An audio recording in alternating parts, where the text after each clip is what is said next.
Good evening, everyone. My name is Bernadette Ryan, and I am the president of the Hamilton Association for the Advancement of Literature, Science, and Art. And it's my pleasure to welcome you to our annual shared lecture with the Hamilton Philharmonic Orchestra. You're in for a real treat, especially those of you who have not joined us before. We hope that you'll be intrigued enough tonight to go to the HALSA website and learn more about our lecture series and the other things that we do. You can do that at haalsa.org or halsa.org. Tonight you're going to hear a lecture by one of the finest speakers I know, and that is Abigail Richardson-Schulte. The HPO's composer in residence, Abigail Richardson-Schulte, has had her music commissioned and performed by major orchestras and festivals and broadcasters all over the world. She won a first at the UNESCO International Rostrum of Composers. She has won the CBC Karen Kieser Prize, the Dora Maver Moore Award for Best New Opera, and many more awards. She's perhaps best known for her piece on the classic Canadian story, The Hockey Sweater by Roch Carrier. She has written many orchestral pieces, notably The Song of the Poets and Alligator Pie. Her latest work is a contemporary fable for narrator and Baroque orchestra called The Gull, the Raccoon, and the Last Maple, which was recently commissioned and debuted by Tafelmusik. You'll be hearing about it all over the radio, whichever radio station you may tune into. And as you probably already know, as I alluded to before, she's one of the best speakers you're ever likely to hear. Tonight, her topic is Felix Mendelssohn. And with that, I welcome Abigail Richardson-Schulte. Thank you very much, Bernadette. Well, I'm delighted to be here, and it's really a fascinating topic. So we're going to be talking about the Romantic era in general tonight, very specifically Felix Mendelssohn and some of the composers around him, and the War of the Romantics, interestingly, which happened in the second half of the 19th century. But to start us all off, we have to go back to Beethoven. Beethoven, you would know as a classical composer, but some would even classify him as a romantic composer. He really pushed us into the Romantic period. Now, just for a moment, let's think about Romantic dates. They ended in the year 1900, but for music, it's really debatable if the Romantic period started in 1820 or 1830. But regardless, Beethoven was pushing us to get there, no question. And then Mendelssohn, on the other hand, was an early Romantic composer. So let's start off with a performance. We're going to be hearing our HPO string quartet. And this is the Scherzo movement from Beethoven's String Quartet number 3, published in 1801.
Now, interestingly, Wagner in 1870 pointed to Beethoven's later works as being absolutely brilliant. And this went contrary to the idea at the time. After Beethoven's death, many people thought that his later works, written when he had lost his hearing, were, they called it his sort of his mad period, and they were not as highly regarded as his middle and earlier works, like we just heard here. But Wagner said that those later works was when he was able to be in touch with his inner world, which is really all about what the Romantic period was about. And so many composers in the Romantic era looked back to Beethoven as a figurehead. Now, the more conservative Romantic composers looked to Beethoven as the pinnacle. And then the more adventurous Romantic composers looked back to Beethoven as a new beginning. And so those two sides became either side of the war of the Romantics. Interestingly, a writer by the name of Hoffmann was pointing out Romantic tendencies in Beethoven's works even back in 1810, before the Romantic period in music got underway. And he was even pointing to late Mozart works as having Romantic tendencies. So certainly things were moving in the Romantic direction, that's for sure. I'd like to read you a little bit about what Goethe said to classify, to distinguish the classical musician from the Romantic and artist in general. So the classical artist was more objective, he said, whereas the Romantic was more subjective. And he went further to say that Romanticism was the new fantastic essence, the longing and restlessness, bursting all bounds and losing itself in the infinite. So Romantic composers were often interested in faraway stories, in telling narrative in music, in painting pictures of life in different countries, of the mystical and of legends. And in general, classical composers and the more conservative of the Romantic composers were very interested in musical form, themes, like a sort of like the backbone of music, themes happening at certain times, an overall structure with keys that would pull us together, whereas the more Romantic composers were interested in free expression. So now it's time to bring in Felix Mendelssohn into all of this, and we'll pull up a picture of Felix Mendelssohn. He was born in 1809 in Hamburg. And he was born into a very prominent family. His grandfather was Moses Mendelssohn, who was a brilliant philosopher. He was a colleague of Immanuel Kant, and he really argued for Jewish rights and recognition in German society. So he was very highly regarded. And his 6 children, interestingly, had, because of all of his work, had special protection in German society. But even with that, 4 of them wanted to convert. So 2 of them stayed Jewish, 2 became Catholic, and 2 became Protestant, one of whom was Abraham, Felix's father. So in this, they, even though they had protections in society, Felix's parents, Abraham and Leah, wanted their children's life to be easier, and they thought it would be easier if they were Christian. So that was the idea. Now, Abraham was very much about giving his children wonderful education, both artistic and academic. But he himself did not go into the arts. He became a banker, and Abraham and his brother set up a very successful bank, J&A Mendelssohn, that ran until 1938, when it was dissolved by the Nazis. As I said, Felix was born in Hamburg. Didn't live there very long because when he was 2, his family fled to Berlin, and that's actually where the bank was located. But Hamburg was interesting at that point because it became a center for smuggling. Napoleon had cut off trade between Europe and England, and so Hamburg was the center of smuggling. And so to combat that, the French actually occupied the city starting in early 1811. And at that point, we don't know why, but Abraham fled with his family to Berlin. Now, once they were there, everything was really quite idyllic for the Mendelssohn children. There were 4 of them. Felix had an older sister, Fanny, who you may have heard of. She is getting a lot of press these days as a female composer and performer who is very much under the radar because of her gender. But growing up, Felix and Fanny just had an idyllic youth. Well, they all did, but those 2 in particular had so much amazing study. So after they had completed some very elementary education, their father figured out that they needed better instruction, and so he would hire professors from the university to teach them. Musically, you know, they would have the best teachers, specific piano teachers who were highly regarded. Felix had a different organ teacher. Felix had a violin teacher who was violinist at the court. Felix also had a painting teacher who was a professional painter in Berlin, and then other professionals who would come in and give lessons from time to time. So the children really had everything. The Mendelssohn family started giving performances in their living room every Sunday morning. So Felix and Fanny had an outlet. Felix's first known composition came from when he was just 10 years old. At 11 years old, there was an important development in that he started getting lessons, as did Fanny, from a man by the name of Schulte, who ran an important organization in Berlin called the Sing Academy. So they put on major concerts with orchestra and choir, and they were really dedicated to the composers of the past. Now, this is really key in the story of Mendelssohn, because we know Mendelssohn as somebody who brought Bach's music back to life. Well, it wasn't quite that simple. Bach's music was already fairly well known, but really in certain circles, and Mendelssohn helped bring it to the mainstream concert life. So he started studying with Schulte. Felix and Fanny were playing a lot of Bach. And then at this point, Schulte started them on counterpoint, writing fugues and invertible counterpoint, which is like complex math in music. And so he really started out doing this from a very young age. And when he was 12, his parents set up quite a birthday party for him. So at 11, he was given a libretto for a Singspiel. That's like a sort of a short German opera.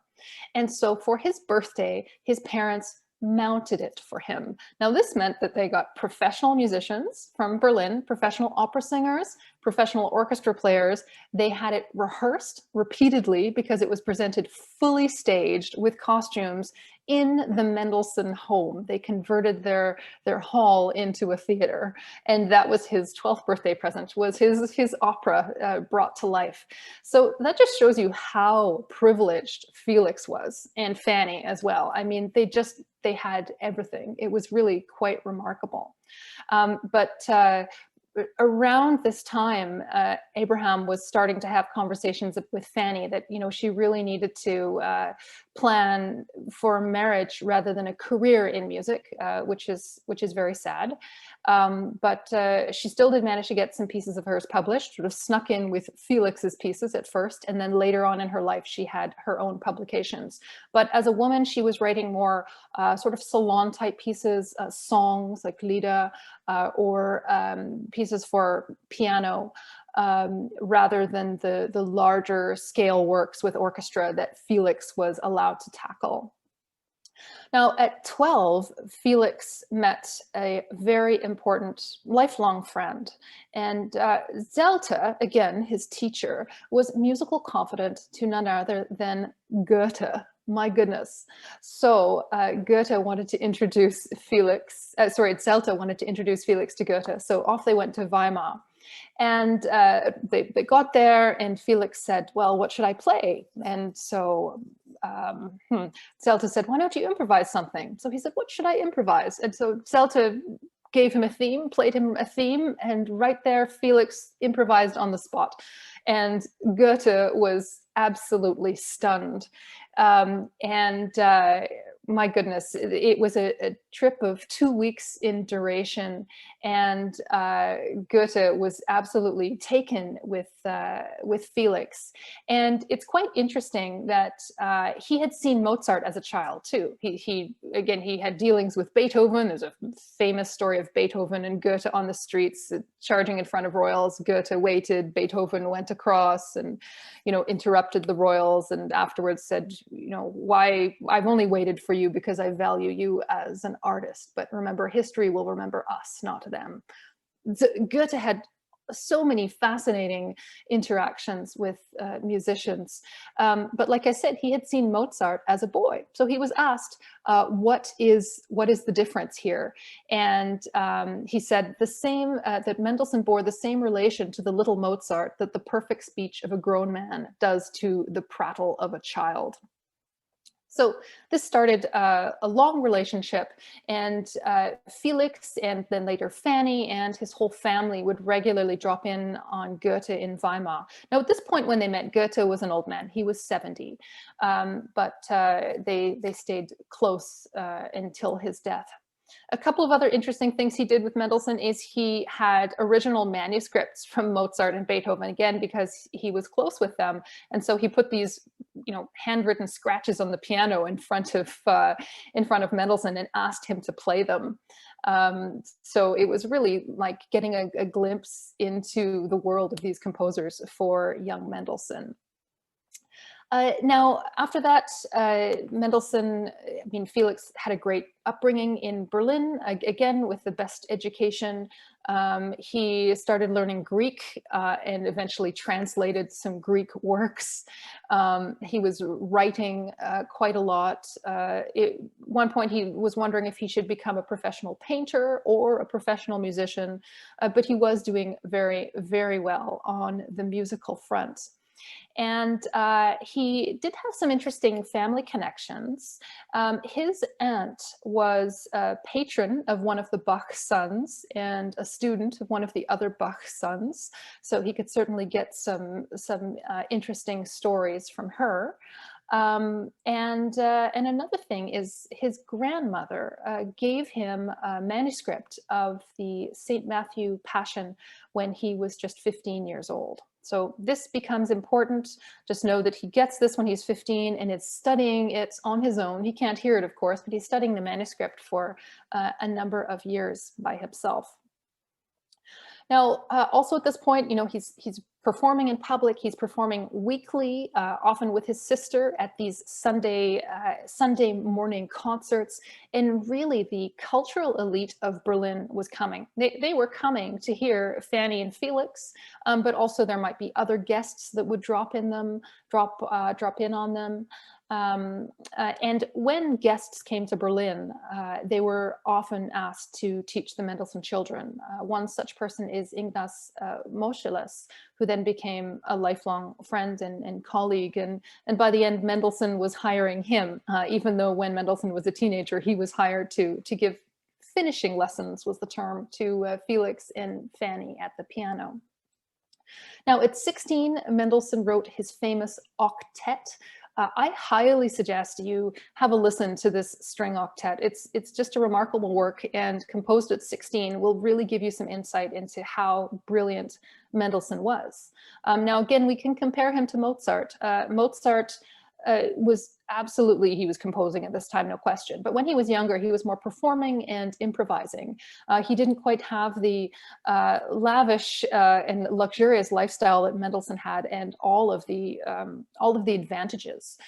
So while Mozart probably was stuck in a carriage for weeks on end, not really able to do very much as he was traveling from court to court, Mendelssohn was studying with the best of the best. So really, it is worth a look at his early works in these days. Another one is at age 17, he wrote the overture for A Midsummer Night's Dream. Again, he was fascinated with literature, had excellent teachers at the house, and there was a new translation into German of A Midsummer Night's Dream. And so Mendelssohn was very excited about it and immediately wrote an overture. Felix and Fanny premiered it in a two-hand version at the house, but soon enough it was performed in public. Now, something I should mention here is that all along, Felix and Fanny were going to rehearsals at the Sing Academy and then became choristers in it as well. Remember, this was run by their teacher, Zelte. And when Felix turned 15, Zelte said, okay, I can't teach you anymore. Now I welcome you to the ranks of the greats, Bach and Mozart and Beethoven. But he still stayed very close with Mendelssohn. So at almost age 20, Mendelssohn approached him with an interesting project. Now, really, to be fair, it wasn't quite Mendelssohn. So this goes back to the Bach St. Matthew Passion that Mendelssohn had been studying. He was very interested in hearing sections of it. And so he drafted some friends in the Sing Academy to come over to the Mendelssohn Mansion on Friday evenings and sing through some parts together. Now, one of those friends was a man by the name of Edouard Devrient. He was an actor and a singer in the Sing Academy, and he also happened to be boarding at the Mendelssohn house. I'm not sure why the Mendelssohns needed to take in boarders. It was certainly not for financial reasons, but perhaps they were helping out. And after one of these evenings of singing of the St. Matthew Passion parts, Devrient ran to Felix's bedroom in the morning and shook him and woke him up and said, I have an idea. We have to put on the St. Matthew Passion. And Felix said, well, who will conduct it? And Edouard said, you will. And he said, well, who will perform it? And he said, the Sing Academy, you know, we're already working on it. And Mendelssohn said, Zelte will never agree. I've already spoken to him about this piece and he thinks it's just far too difficult and nobody would be interested. Nobody could sing it. People, the audience wouldn't be interested in hearing it. At this time, there was an idea that Bach, that old Bach, as they called him at that point, was very academic and that people probably wouldn't like his music that much. And so it was really aficionados and students that knew Bach's music, but it really wasn't out to the general public. But Devrient insisted. And so they knocked on Zelte's door and pitched this project. And Zelte said, who will sing it?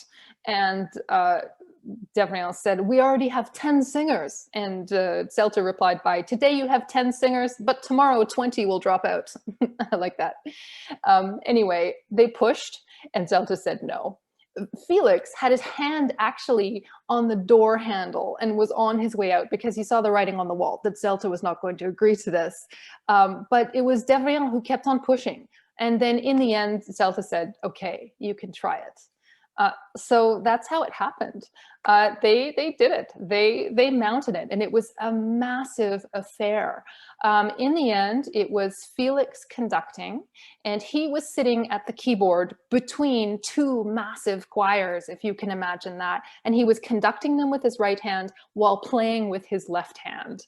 And a legend, I don't know if this is true, but I like to believe it's true. A legend is that Felix forgot his score that night, but he didn't want to alarm anybody. So he actually grabbed the wrong score. And so he he didn't want to delay the concert. So he put that score on the keyboard and was pretending to watch it now and then and even turn the pages, but it was something completely different. I love that story, especially because St. Matthew Passion is so long and complex. It's remarkable to think of, but if anybody could do it, it would certainly be Mendelssohn. So this happened when he was just 20 years old. Quite remarkable. Before that point, I should mention that he went to the University of Berlin for a couple of years, and his mother really insisted on that. She said that too many musicians didn't have an education. So he did that, and in the breaks, he would travel in Germany. But when he'd finished this, like I said, he mounted the St. Matthew Passion, and then he decided that he needed a few years of travel to really just basically have as inspiration. And luckily, the Mendelssohns could afford it and could support him on this. So he went to London and France and Italy and Switzerland and Scotland. It was really this grand tour, as it became known as.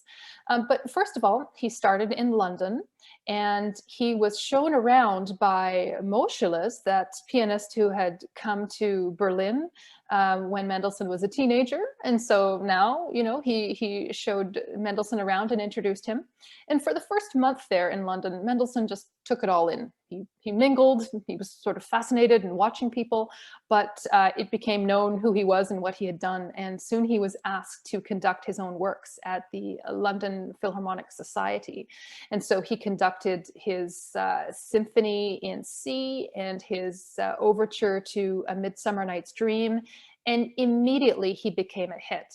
For one thing, he was doing something very interesting, which people in England weren't doing. He was conducting with a baton. And that had been happening in Europe a little bit. Another thing is he stood on a podium to conduct. That hadn't happened. So typically at that point, we had either the concertmaster, like the leader of the violins, conducting, or we had a keyboard player, you know, like a composer potentially conducting from the keyboard. So this was quite remarkable, and he really caused a splash. After that, he went on tour to Scotland and got inspiration for his Scottish Symphony. He actually got a lot of inspiration just from this trip, and sometimes it would even take a decade for those pieces to come out. But he had the Italian Symphony, the Scottish Symphony, the Hebrides Overture, the Reformation Symphony after touring mines in Wales. Anyway, really quite remarkable that he knew he needed this inspiration, and he certainly made use of it, most definitely. Now, when this tour was finished, he dropped in on Goethe several times along the way, by the way, in Weimar. He went back to Berlin and considered his career prospects. Now, unfortunately, during his travels, Schulte had died, you know, the director of the Sing Academy and his former teacher. So there was an opening, and Mendelssohn agreed to be considered for it. But very sadly, well, he was not given the job. They delayed. They had a decision that lasted about 6 months or so. And then finally they had a vote among the members, which was the male musicians, not the female musicians, even though there were plenty of female musicians because it was a choir. So they absolutely had both genders. And the male musicians voted, I have the numbers, 148 for the interim director who had been directing them, and just 88 for Mendelssohn. Now, I actually read a book written by one of these choristers who was a great Mendelssohn fan and friend, and even followed him around and was part of about 4 premieres of his.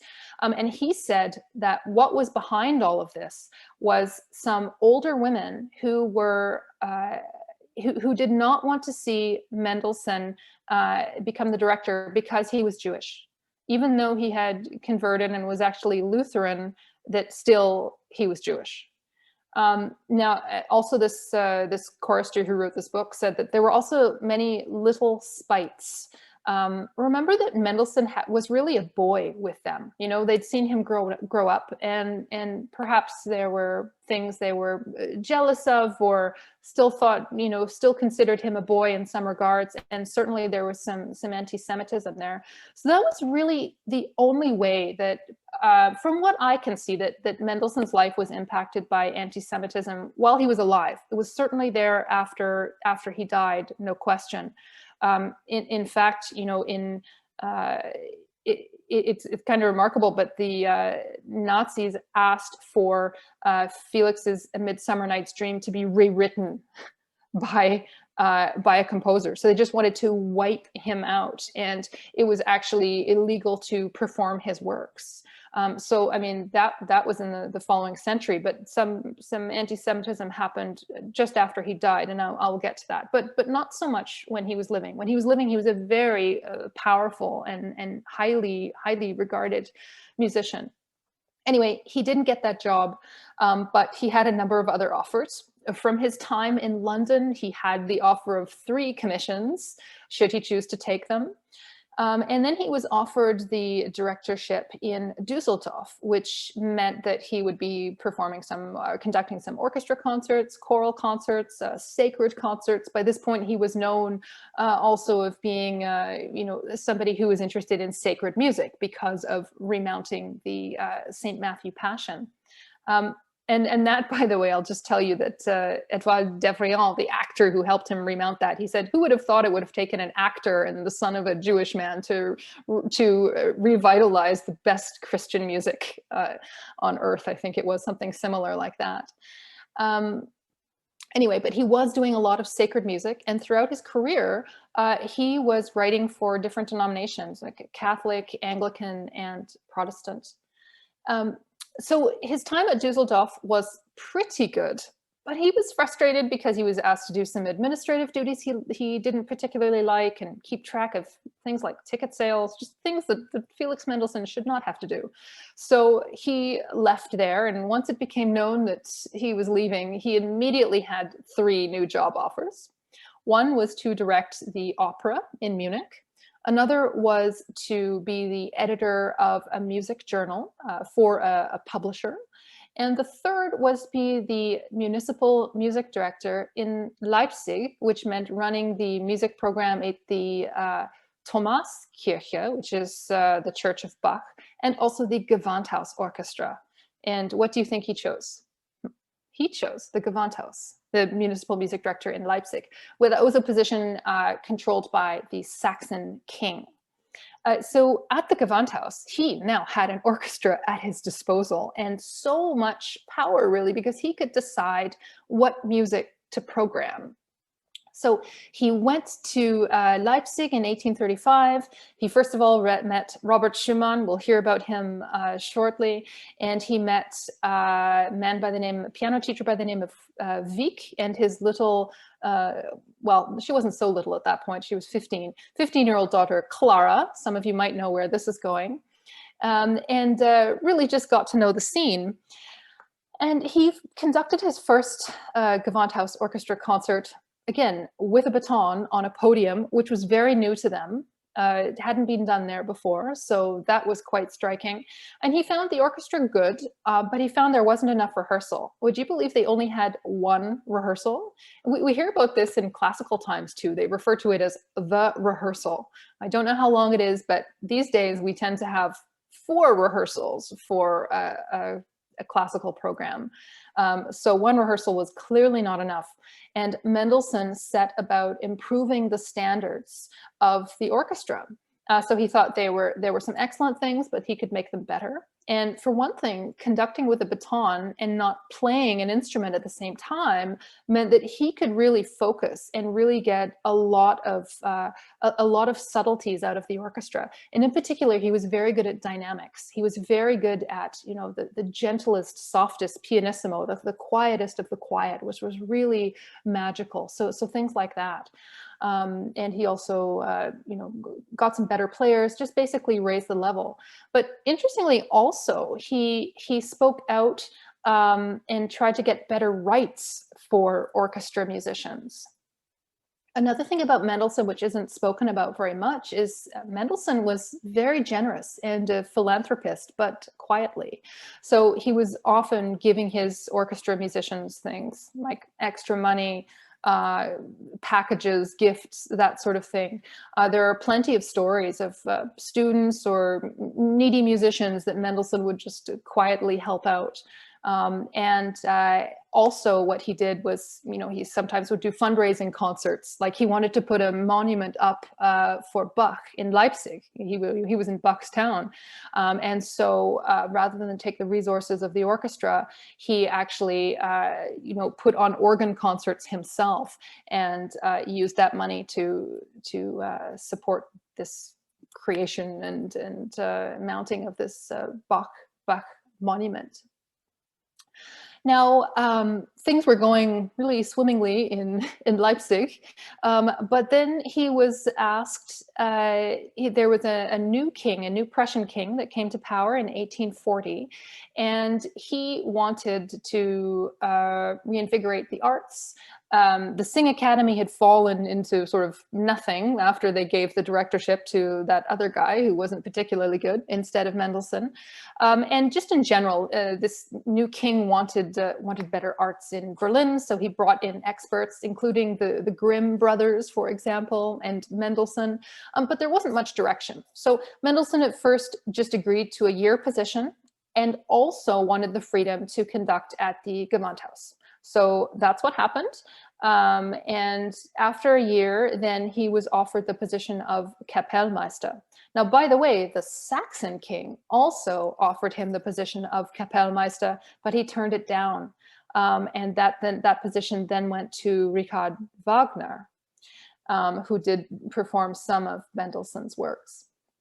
But back to Berlin, he was doing a lot of sacred music, major works. The king wanted to commission, in particular, classical works like classical Greek works. And that was a great fit with Mendelssohn because he had studied Greek and even done some translations as a young man. The king also commissioned the full version of A Midsummer Night's Dream. So Mendelssohn did the overture when he was 17, left that completely intact, and then wrote the rest in the 1840s. So his life, he was basically commuting. He was commuting between Leipzig and Berlin. I think it was a bit exhausting, and he was finding the situation in Berlin a bit frustrating. Even though he had a lot of power there and could do what he wanted, he really wanted to be in Leipzig because that's where he was really doing a lot of good. And how was he doing good? Well, he was programming the works of the greats, the works that now we consider the greats, but in their time weren't necessarily considered the greats. Well, Beethoven was, but I mean, Haydn was falling out of fashion a little bit. Mozart's works weren't being done as much as you would think. Bach works weren't being done very much, but Mendelssohn brought all of that back. So on every program, he did one of the greats. So he really cemented this kind of classical canon of works that we just have continually programmed over the years. And then also he would present up and coming and great virtuosos. He had the debut of Joseph Joachim at 12 years old. He'll come into the story in a little bit when I talk about Brahms, but he was a violinist. And Mendelssohn would have, the great composers visiting, including Liszt and Berlioz, who he didn't necessarily think that highly of, but he was still very good to. And Mendelssohn also presented a lot of music of his contemporaries. So in every program, there was a contemporary piece, as in a romantic piece. It might be by Mendelssohn himself or one of his colleagues. It might be by Robert Schumann. But anyway, it was getting done. And so that is one of Mendelssohn's big contributions. It's not just Bach. And besides Bach, he also brought a lot of Handel back. He was presenting a lot of sacred works of Handel as well. But it's the masters, and it's also securing the role of those of his generation for the future. Aside from that, he also started a conservatory. This happened in 1843. He managed to convince the Saxon king to use some money left by a wealthy person, and they started the conservatory. So Mendelssohn was one of 6 teachers. He refused to call himself director, by the way, even though he was director. He just wanted to be called one of the teachers. And he hired Robert Schumann, and a number of others. So people could study voice, violin, piano, and theory and composition and score reading. And this was very, very important in the development of education, certainly in Germany. I mean, we had some conservatories in other places, like the famous Paris Conservatory, but here now we have one right in Germany, specifically for music, and it still exists today, the Hochschule für Musik. All right, well, now it's time to get to the end of Mendelssohn's story. In 1844, he really backed off from the king in the Prussian king and said that he wanted less duties, and eventually actually retired his position there in Berlin, but still agreed to come and do some major commissions, but otherwise was based in Leipzig. He did take months off, though, as he was definitely getting very tired from all of this work. Because, by the way, it wasn't just at these places. In the off season, he was traveling to German music festivals and to London. He would go to London every year, and to Birmingham. He was absolutely adored there and had close relationships, including with none other than Queen Victoria and Prince Albert. Now, he would meet with them. I'll just tell you a story about one encounter as an example. He went to see Queen Victoria, and she was a bit flustered because she didn't think her rooms were neat enough, and said that to Mendelssohn. And so he sort of went around with her and helped clean some things up. It's a funny image. And then she said that she'd like to sing for him, but she worried that her parrot would sing louder than she could. And so she asked for someone to get her parrot out of the room. But he said, "Oh, it's okay, I can do it." And then everybody was very surprised that Mendelssohn, who was quite slight, could actually carry this massive parrot cage out of the room. All right, so then things were ready to go. So she sang one of his songs for him, and he said, "Well, that's very nice, but that's actually my sister Fanny's song." Because initially, Felix snuck in some of Fanny's compositions into his own publications because she couldn't publish them herself because she was a woman. But like I said, towards the end of her life, she did publish them. And at that point, Felix became supportive of her and was trying to help and arrange her compositions for publication. Now, one more thing too is that Prince Albert, who was actually German, played the organ for Mendelssohn and even improvised, and was really quite good. And then Mendelssohn would improvise on Rule Britannia. They would all have a great time, and there we are. So it was a very close relationship. And Mendelssohn dedicated some music to the Queen, including his Scottish Symphony. Okay, now we'll move to 1847. And in early this year, Felix returned to Germany and found that Fanny had died. He was unable to go to the funeral. I don't know why. But later on visited her grave in Berlin and was just too distraught to do anything, to write music, to conduct. And so he went away on vacation to Switzerland. And the thing that pulled him back was painting watercolors. So now let's look at one of his watercolors. He painted over 300 of them. And this top one here, I believe we're at Lucerne. And anyway, he painting pulled him back, which is remarkable. And he stayed there for some time, and then finally got back to the Leipzig concert season. But very sadly, shortly after that, not even 6 months after Fanny had died, Mendelssohn died as well. He's had a series of strokes, which is the same thing she did, and his father did. And he died on November 4th, 1847. So this was a great shock. The world had lost an incredible figure. He was such a leader, such an incredible leader in his day. Now, let's just listen to some of his music. That's what we can do.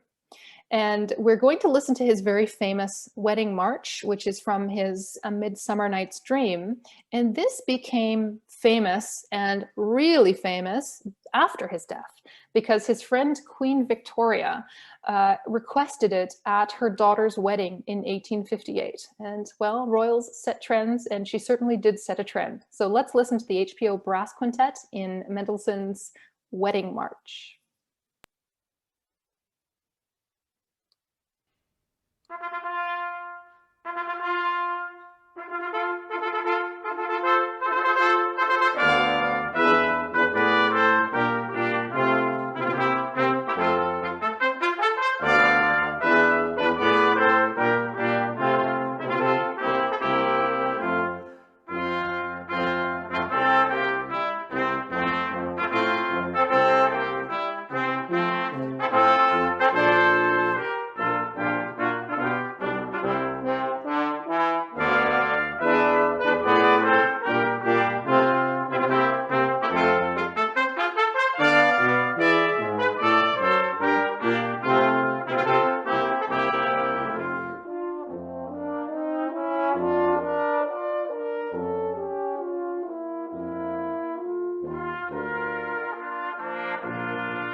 Well, wasn't that great? Now, Mendelssohn had such tremendous success in his lifetime, but even shortly after his death, his reputation started to go downhill. And I mean, part of it was the War of the Romantics, and I will get to that, but also very specifically targeted by Richard Wagner, who was on the rise. I mentioned that Richard Wagner was Kapellmeister for the Saxon king. You know, some people think that he wanted to knock Mendelssohn down so that he could rise, because Mendelssohn was such an incredible figure that in order for Wagner to rise, you know, Mendelssohn had to have disappeared, even though he had died. So I'll read you a brief passage here that Wagner wrote just a year after Mendelssohn's death. It's quite a notorious and poisonous writing. It's called Jewishness in Music. Mendelssohn has shown us that a Jew can possess the richest measure of specific talents, the most refined and varied culture, without even once, through all these advantages, being able to bring forth in us that profound heart and soul-searching effect we expect from music. Now, that just wasn't true. Mendelssohn had incredibly feeling and beautiful music. But at the time, this sentiment was there. Also that Mendelssohn wasn't as serious a romantic composer, that he wasn't as serious as others, because he was, for one thing, a salon composer, people might say. He wrote his famous Songs Without Words for piano that were so famous and that were just really adored in living rooms throughout the UK and Europe. And so that was one thing. So that was seen as sort of writing down to the general public, writing down to the amateur. Another thing is that he was so popular that people said, oh, he wasn't writing for pure intentions of, you know, the true romantic artist. He was writing to be popular. And you just have to look at how popular he was in London and the favorite composer of the British royals to see that's true. So his reputation went down, and you know, he was one of the more conservative romantic composers. And like I said, there was a war against this, and the other side wanted to squash those conservative romantic composers. So now we're just going to talk about two more composers. The next is Robert Schumann, and his story intertwines definitely with Mendelssohn, and then also moves forward to Brahms. So there's Robert Schumann. He was born in 1810. He was a year younger than Mendelssohn. And Robert Schumann saw really a good success in his day as a writer. And you know, he may even be surprised that his reputation as a composer for much of this time has been higher. His stature has been higher than Mendelssohn, because in their day it was definitely Mendelssohn over Robert Schumann. Now he had his father was a bookseller. He was very much into literature. He insisted that Robert Schumann study at university and really study literature. In that he wouldn't get his inheritance unless he did that. So he didn't want his son to just be a pianist. And that's what Robert Schumann wanted to be. He wanted to be a virtuoso pianist playing concertos. And that's something, by the way, I should have mentioned too, that Mendelssohn was doing a lot. He was a fantastic pianist and would often play with orchestra. So Schumann saw that and wanted the same thing for himself. But he had to go to university. When university was finished, he went to his old piano teacher, Herr Wieck, and asked to study with him. And Wieck said, okay, but he had some requirements that Schumann would actually have to move in with him. That's dedication. And play 7 hours a day, practice 7 hours a day. And Wieck said if he did those things, he could turn him into a virtuoso. But there was another problem. Schumann had a stiff finger, and he also wanted the very big stretch. You think like pianos stretching in the Romantic period, they had big chords and they wanted to stretch their hands out to reach all of those chords. And so Schumann had this finger stretching device, which sounds more like a torture device. And he would hang himself from this thing to stretch his fingers.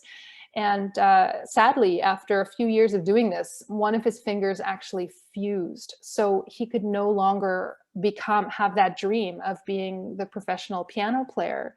But he was also just getting a little bit upset with the situation at Herr Wieck's place. And Wieck was spending all of this time with his little daughter, who when Robert moved in there was just 9 years old.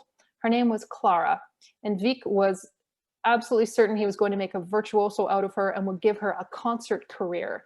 Now, this is quite something, because at this point, all women, all young ladies were expected to study music. It's kind of interesting, actually. A lot of them would have had the finest teachers as well, because a lot of the best composers from throughout history were teaching at courts, and they were teaching the daughters music. You know, Mendelssohn and Haydn, they were all doing it.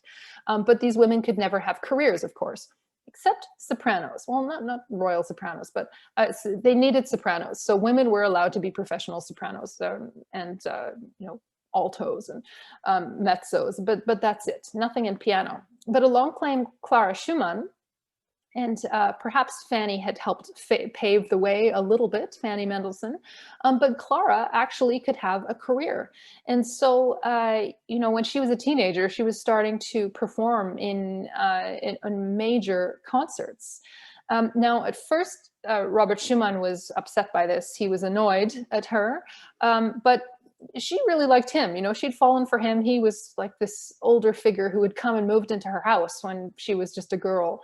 But he met her again when she was 15, and then he was really paying attention, and he fell for her.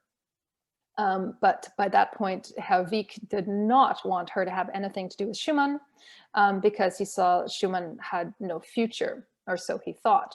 But Schumann had actually done okay for himself. He had this literary background, and he started a journal called the Neue Zeitschrift für Musik.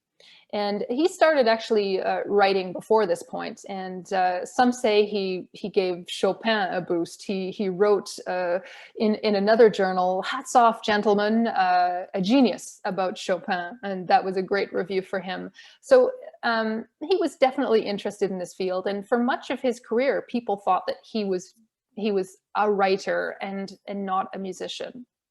Anyway, he started to make a name for himself in this way, and also started writing. I mean, really in part because he couldn't play, so he started writing. And things moved along between Schumann and Clara. They found places to, you know, secretly meet. They were able to pass notes from a maid. Eventually, Clara was on tour, and her father gave her permission only to see Schumann when she was on tour. Or in public places, but the two of them just decided they had to be together. And since Wieck would not give his permission, Schumann actually petitioned the court to allow him permission to marry Clara. Now, I won't go too far into this, except to say there was a big fight. Wieck called Schumann a drunk. He said, "I'm not a drunk." He applied to the university to get his doctorate. He thought he could prove himself that way, but they looked at his journal and said, "Oh, here's your doctorate, just honorary doctorate. Here you are," because of everything he'd done so far in writing.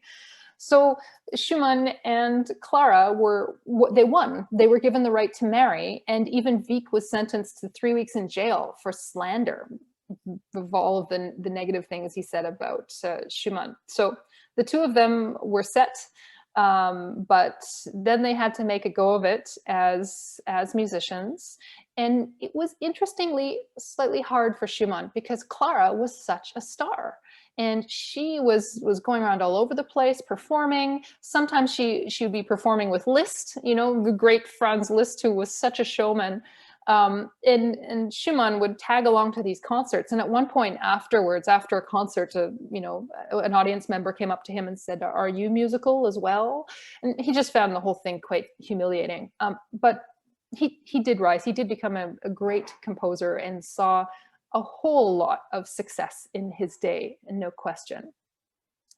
Now, at this point, I'm going to take a break and play you a video of a very short piece by Schumann. This is a performance by me of his Träumerei. This is, I guess the closest translation would be like daydreaming, but in a very positive way.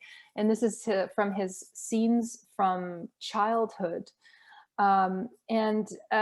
Schumann went through these periods where he would write a lot for piano, then he would write a lot for chamber ensemble, then a lot for orchestra. I think his piano music is beautiful, and let's just take a moment to listen to it.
So Robert Schumann had been employed at Mendelssohn's Conservatory in Leipzig, and that was in 1843. And then shortly after that, he sold his music journal, the Neue Zeitschrift für Musik. He was doing more composing, and they also moved away. So at that point, the journal then transferred hands and became an entirely different creature. I'll get into that in a moment. So now I'd like to bring up Johannes Brahms, and this is where things get a little bit complicated. Brahms was younger. He was born in 1833 in Hamburg, and there he is as an old man. He lived to the oldest of all of these composers, living to about 64. And Brahms had a completely opposite upbringing from Mendelssohn. His father was a musician. He was what they called a beer fiddler, fiddling in the taverns, that kind of thing. And he eventually actually got a job in the Philharmonic in Hamburg. So I think he got better and had some opportunity. But while Brahms was growing up, there was not much money, and Brahms was set to work as a pianist in the taverns as well, in the Lokale, as they were called, which were almost like brothels. And so as a teenager, he would sit at the piano with novels or books of poetry in front of him while playing for hours. But he had to contribute to the family income. Interestingly, his piano teachers taught him for free. It was quite remarkable. They just saw so much in Brahms, and managed to keep, the piano teachers managed to keep Brahms in Hamburg. At one point, Brahms's father was pitched to send him on tour to the US because he was also, you know, a brilliant pianist. He wasn't writing that much, but because his teachers wouldn't let him, they just wanted him to practice. But the piano teachers managed to step in and say, no, that will ruin him, that will ruin his technique. So he was very isolated in Hamburg. And then, you know, he grew up and was just sort of this amazing artist who hadn't had any exposure. I mean, so different than Felix Mendelssohn. But when he was 20, a fiery Hungarian violinist came through town, Eduard Reményi. For those of you that know Reményi House of Music in Toronto, it's the same family. And at that point, Brahms and Reményi decided to go on tour together. So they went and they met Joseph Joachim, who was that great violinist that had his debut with Mendelssohn at 12 at the Gewandhaus. And Joachim got them introductions to Franz Liszt. Joachim also looked at the two and sort of whispered in Brahms's ear, if this doesn't go well, you come back and find me. And so off they went. They went to Liszt, and this is where sort of the War of the Romantics starts, but it definitely comes through the Mendelssohn line. So young Brahms, this was first time out, he meets Liszt, who is very intimidating, and Liszt asks him to play one of his compositions, but he's too nervous. And so Liszt says, okay, I'll play it for you. So Liszt, you know, sight reads this perfectly and is very, very impressed at Brahms's work. And then later Brahms and Reményi play together, and Liszt is very, very impressed again at Brahms's performance. So he's really blown away. He has a lot of, you know, his supporters in the room. This is a big sort of intimidating room, and you know, Brahms has shown himself well. And then Liszt was going to perform for them. So Brahms sits down in a chair, and legend has it, again legend, that Brahms fell asleep while Liszt was performing his own works. Ouch, that was not a good thing to do.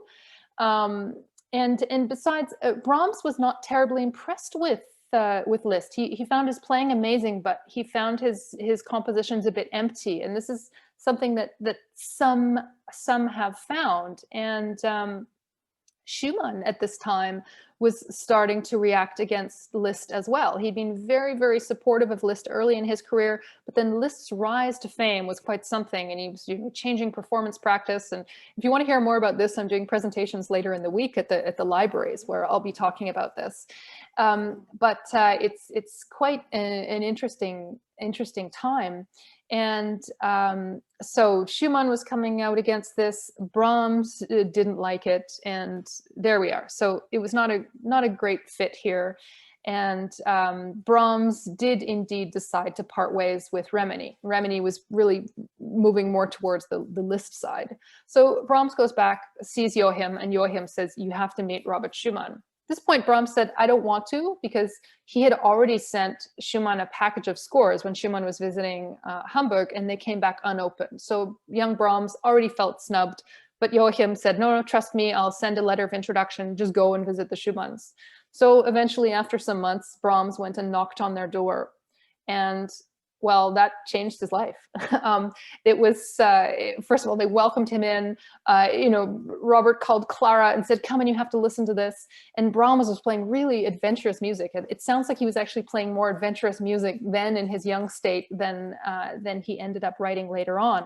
But Robert Schumann wrote this tremendous introductory article about Brahms. Even though he had sold his journal, he still submitted this to that journal. He said, it seemed to me, who followed the progress of these chosen ones with the greatest interest, that a musician would inevitably appear to whom it was vouchsafed to give the highest and most ideal expression to the tendencies of our time, the one who would not show his mastery in a gradual development, but like Athena would spring fully armed from the head of Zeus. And he has come, a young man over whose cradle graces and heroes stood watch. His name is Johannes Brahms.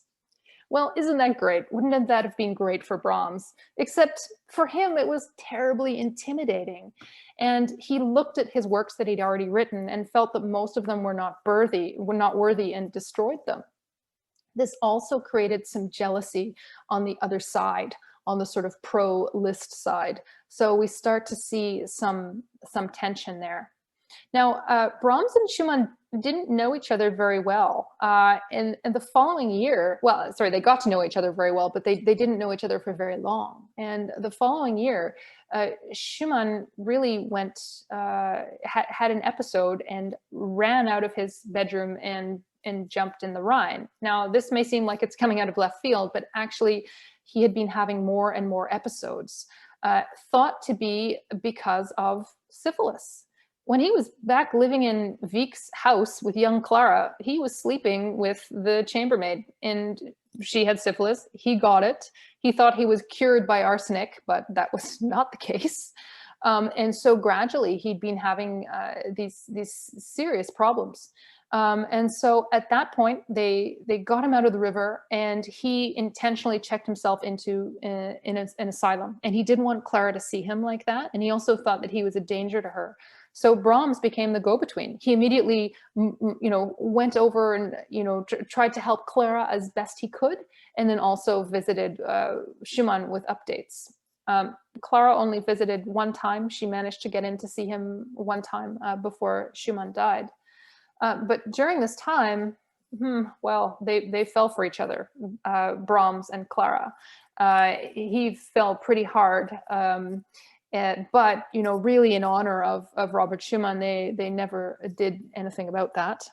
But artistically, they were very much on the same page, and they worked together. Brahms wrote pieces for her, dedicated to her, and they were very united against the other side, known as the New German side. So Clara and Brahms and Joseph Joachim, that introduced them, were increasingly bothered by the statements that the Liszt side, the New German side, were making. And so Brahms and Joachim and a couple of others wrote a letter that became known as the Manifesto. And now we are really now deep in the War of the Romantics here. And I'll read it to you. It says, "The undersigned have long followed with regret the pursuits of a certain party whose outlet is Brendel's Zeitschrift für Musik. The above journal continually spreads the view that musicians of more serious endeavor are fundamentally in accord with the tendencies it represents, that they recognize in the compositions by the leaders of this group works of artistic value, and that altogether, and especially in North Germany, the contentions for and against the so-called music of the future are concluded and the dispute settled in its favor. To protest against such a misrepresentation of facts is regarded as their duty by the undersigned, and they declare that, so far as least as they are concerned, the principles stated by Brendel's journal are not recognized, and that they regard the productions of the leaders and pupils of the so-called New German School, which is in part simply to reinforce these principles in practice, and in part again to enforce new and unheard of theories, as contrary to the innermost spirit of music, strongly to be deplored and condemned." So I'm sorry that was a long quote, but this is very important because this was leaked to the other side. They published it in advance with only 4 signatures, even though more had been obtained. And really the musical scene laughed at Brahms and Joachim. And this was really a low point for Brahms, and it took him quite a long time to struggle to get back up again. And he didn't want to speak about this. So it was a strange war that was waged in print like this and in concert halls. So some performances would get no applause or would get hissed. And what we have is the conservative side, which is really based in Leipzig with the person that took over Schumann's journal. He wasn't initially conservative at all,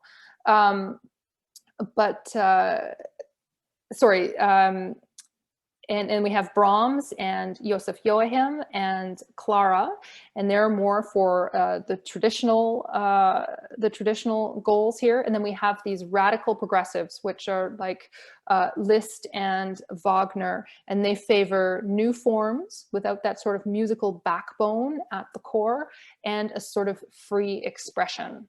So that is really the War of the Romantics, and it became quite tense for a number of musicians directly involved for some decades. Interestingly, Liszt, even though he was the leader, he never actually responded publicly. He didn't need to. He had enough people speaking for him.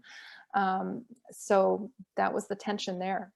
Now let's listen to Brahms' piece. Let's listen to his Hungarian Dance No. 5. And he really knew the Hungarian style well, as he had traveled and performed with Remini for some time. And also, as I mentioned, the Romantic period, there was a real interest in these sort of exotic music from other countries. And so he was really trying to put that in music. So here is the HPO Woodwind Quintet.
Well, the last portion of this evening, before we go into Q&A, is I would like to introduce our HPO Composer Fellow, Maria Eduarda Mendes Martins. She is originally from Brazil and did her master's at the University of Victoria. She's now doing her doctorate at University of Toronto.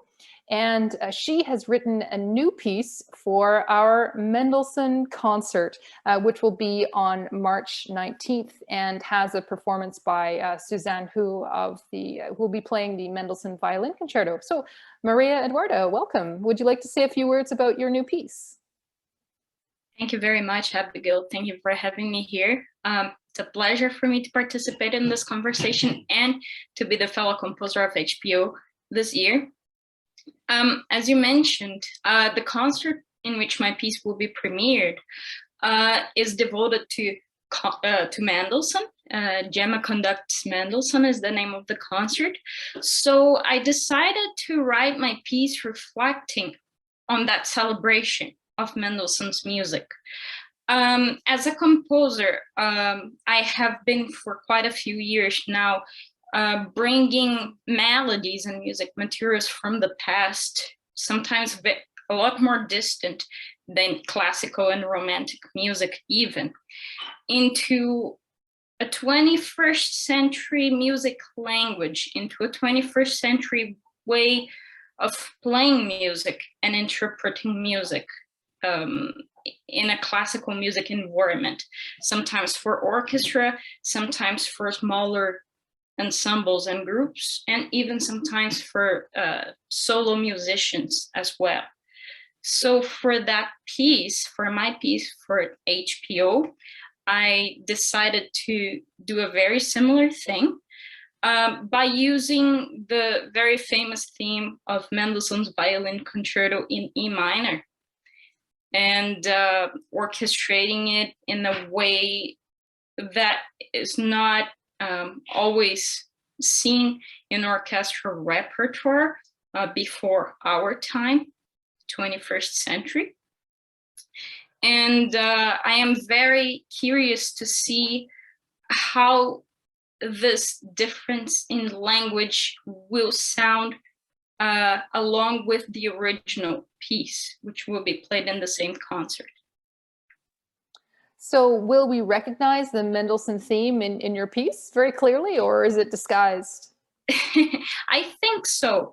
I think we will be able to recognize echoes of the original melody. So the way I thought of it is to have the melody without harmonic accompaniment, in which it has in the original piece, just a single musical line, but being played from the center of the orchestra, which has the violas and then the flutes, oboes, clarinet, bassoons, and going around the orchestra in an echo, really echoing the melody, and so that the melody goes gradually from a very fast assembly of notes to becoming more recognizable, and even slower than the original as it reaches more peripheral instruments in the orchestra, such as the horns, the trumpets, trombones, cello, double basses, and etc. So yes, the melody will be recognizable, and I think one will be able to hear the melody in different speeds as well. Interesting. Well, thank you for that. And for those of you watching, I hope you will come and hear Maria Eduarda's new piece and the Mendelssohn. Like I said, this is on March 19th, and you can look at hpo.org for tickets. If you don't want to come in person, we are also live streaming it. So there are a number of ways to see this. Well, thank you, Maria Eduarda. Now at this point, it is time for questions. So please go ahead. Thanks, Maria and Abigail. That was really fascinating. So we have a few questions. The first one is, do you know what Mendelssohn studied at university? Yeah, so he was there for 4 semesters, and he didn't study like a degree we would think of today. He took courses, and that seems to be the way I assume it was done. This was at the University of Berlin. I know he took history and geography and classics. So just an assortment of courses. No specific field of study. It satisfied his mother's wishes. That's right. Okay. Yeah, his parents were very interested in his career and were often giving him advice. They were a big part of that. Okay. The next question is, did Mendelssohn speak English when he went to Britain? And was he with family and friends during the trips? And were there any stories of what he did when he wasn't performing in the UK? Right. Yes, he spoke English. And he wasn't actually traveling with with family. That's quite interesting. I should have mentioned too that Mendelssohn was married and had children. That was just in the last decade of his life, but they pretty much stayed put. They would move around in Germany a little bit with him, but no, he was on his own for his travels to England. His family did not go with him. There's really only one instance of when his family went on a trip with him. That was his father when he was 16, and his father took him to the Paris Conservatoire to ask the director if he thought that his son had good prospects in music. And the director was a man by the name of Cherubini, and he was really gruff and unpleasant, but really warm to Mendelssohn, thought he was amazing, and actually asked Abraham Mendelssohn's father to leave him there to study, but they decided against that. But Mendelssohn wrote back that what Cherubini was an extinct volcano that occasionally spewed ash, is what he said. And he also met Liszt there. Anyway, that was really the only time there was a family trip of that sort. So no, in London, he was by himself. As I did mention, he was taken around and introduced by his friend and colleague and somebody who had given him master classes, this Ignaz Moscheles. But soon enough, he didn't need any tour guides at all because he was so adored there. There are stories. We have quite a lot of letters from Mendelssohn. You know, he wrote back to Fanny. He wrote a lot to Fanny. Really loving letters too, saying that you were what God had in mind when he created music, things like that. But he would write to her and tell her about the people he was meeting and things that were happening. And this did occasionally make her jealous, especially if he was unhappy with something. She would say, but well, look, that you're still there and I'm not. Yes, we do have quite a lot of information in those letters. We also have information from Fanny's son, who she called Sebastian, after Johann Sebastian Bach, interestingly. Oh, and by the way, I should say too that Clara Schumann named their last-born son Felix after Felix Mendelssohn. But because of Fanny's son, Sebastian, we know a lot of information from his travels and his family relationships. So yes, certainly we have those. And some of the best stories are just the royal ones, though. The next one is just a comment that the Sing Academy is still going. Great. Yeah, it's fascinating. All of these organizations, you know, how they were run in the past and that they're still going. It's fantastic. The last question that we have here is, if what we call the classical canon wasn't being performed in Saxony and other German states, what was being performed? Do we know? Was it popular contemporary music that didn't endure after Mendelssohn changed the program?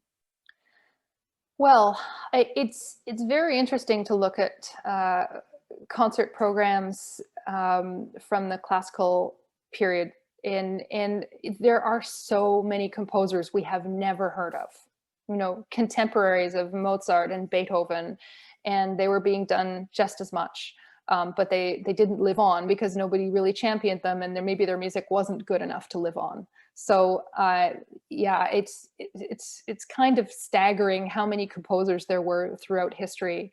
And then we also just have a lot of performers who were occasionally writing pieces. So yeah, plenty of composers you wouldn't know of. That's basically the answer. And not to say that Mozart wasn't being performed, but just, you know, Mendelssohn really helped cement it and make it a standard. Same thing with Bach. So yeah, plenty of composers. Even, you know, in Mendelssohn's day, some of the composers he was promoting you wouldn't necessarily know. Like he presented a lot of works by Gade, G-A-D-E. Do we know any works by Gade now? No, yet he is frequently on Mendelssohn programs just as a contemporary. Yeah. Okay, one last question came in. Do you have a favorite Mendelssohn piece? I'm partial to his organ works. Ah, great. And, you know, I should point out that Okay, well, yes, I have a favorite Mendelssohn piece, and that is A Midsummer Night's Dream. I really love the storytelling in it. And something I probably should have pointed out is that Mendelssohn, as an early Romantic composer, and with his grounding in, you know, the great composers of the past, he is really a hybrid. But he also embraced he embraced Romantic tendencies of the storytelling. So he often had pieces that were inspired by literature. They might be inspired by a poem of Goethe, but wouldn't necessarily tell the story programmatically all the way through, but they would have that as the inspiration, or like his Midsummer Night's Dream. So I particularly find these narrative works that really take me to another land as absolutely beautiful. But I do love the violin concerto as well. I'm really looking forward to hearing that. And I'll just point out too that on Sunday we have our community recital, where we ask members of our community, amateurs, students. It's wonderful. We've had some involvement from local professionals as well, either, you know, perhaps playing with their students.